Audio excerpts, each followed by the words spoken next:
Asia cup 2025 కోసం ప్రకటించిన team India జట్టులో శుభ్మన్ గిల్ చోటు దక్కించుకున్న సంగతి తెలిసిందే. 15 మంది సభ్యులతో బీసీసీఐ సెలక్షన్ కమిటీ జట్టును ప్రకటించింది.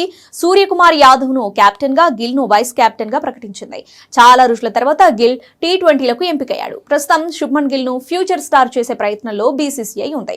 విరాట్ కోహ్లీ, రోహిత్ శర్మల తర్వాత టీమిండియాకు మరో ముఖ చిత్రం అవసరం. ఈ క్రమంలో గిల్ ను ఫ్యూచర్ స్టార్ ను చేసే పనిలో బీసీసీఐ పడింది.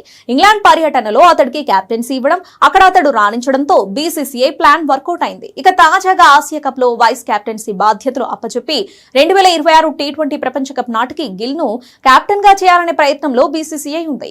ఆసియా కప్ 2025 ముందు వరకు కూడా జరిగిన టీ20లో టీమిండియా ఓపెనర్లుగా ఉన్న సంజు శాంసన్, అభిషేక్ శర్మలు ఉన్నారు. సంజు శాంసన్ ఓపెనర్ గా మారిన తర్వాత రెచ్చిపోతున్నాడు.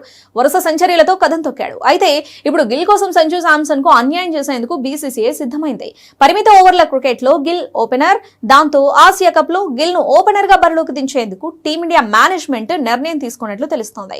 దాంతో సంజు శాంసన్ ను ఆసియా కప్ లో ఓపెనర్ గా వచ్చే అవకాశం లేదు. అతడు మిడిల్ ఆర్డర్ లో బరిలోకి దిగే అవకాశం ఉంది.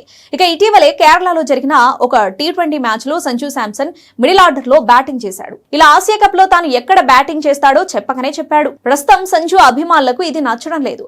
బీసీసీఐ ముద్దుల ప్లేయర్ కోసం సంజు శాంసన్ కు అన్యాయం చేస్తారా అంటూ ఆగ్రహం వ్యక్తం చేస్తున్నారు. కొందరైతే సంజు శాంసన్ కు ప్లేయింగ్ 11 లో చోటు దక్కడం కూడా కష్టమే అంటున్నారు. వరుసగా గాయాల బారిన పడుతున్న సంజు కంటే జితేష్ శర్మకే ప్రాధాన్యం ఇచ్చే అవకాశం ఉన్నట్లు తెలుస్తోంది.